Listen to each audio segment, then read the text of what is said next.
করিয়েছো? চুলটা কবে কেটেছো? বাড়িতে কি করে? কেমন লুক চাইছো শুনে না? লুকটা কেমন চাইছো তুমি? কার্লি চুল আছে, এটা কেমন চাইছো শুনে না? বাড়িতে কি করো? শ্যাম্পু ইউজ করো? কন্ডিশনার করে কিনা? করো না। তেল টেল দেয় কিছু করে? শ্যাম্পু করে করো তো? আর কোনো কালার বাড়িতে কোনো সুপার ম্যাক্স কোনো জাতীয় কিছু এসব করে? এসব কিনা কেনা কিছু করো? করো না। আচ্ছা, ইউটিউব থেকে কিছু করো কি? এটা ভালো প্রশ্ন, সব থেকে আছে। কিছু করবে না, কারণ ওগুলো যেটা দেখায় সব সঠিক দেখাবে। সবসময় স্যালুনে যেটা বলবে সেটা ফলো করবে, ঠিক আছে? তুমি বলো, আমি যেটা ভালো বুঝি।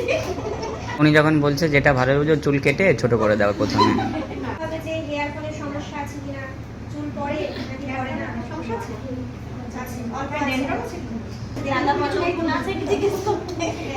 চুলটা কতটা স্ট্রাকচারটা রাফ লাগছে, কতটা কি লাগছে, চুল ছিঁড়ে গেছে এটা পয়েন্ট আউট করছো নাকি? কেউ চুল যে পড়লো যে পরে একটু, তারপর কত চুল নিয়ে গেছে, ড্যামেজ হয়ে গেছে হওয়ার মুখে, আর চুলটা স্টেনটা নষ্ট হয়ে গেছে, মানে ফিলে টাইপ হয়ে গেছে, আর চুলটাকে ভেঙে যাচ্ছে। যে কত এটার জন্য ও ভাবছে যে ওর হেয়ার লস হচ্ছে।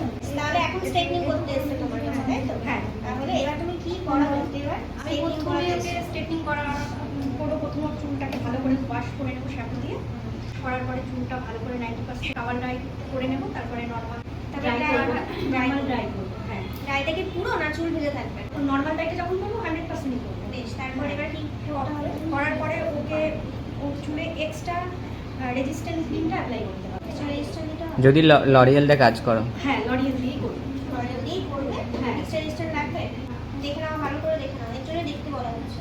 প্রথমে তারপরে 4টে সেকশন নেবো, নিয়ে হরাইজন্টাল করে ক্রিম 1 ইঞ্চি বা 1.5 ইঞ্চি ছেড়ে অ্যাপ্লাই হ্যাঁ 1 ইঞ্চি অ্যাপ্লাই করবো। স্ক্যান ছেড়ে হ্যাঁ, অ্যাপ্লাই করে তারপরে 40 থেকে 45 মিনিট রেখে দেবো। তারপরে ইলেকট্রিসিটি করে মানে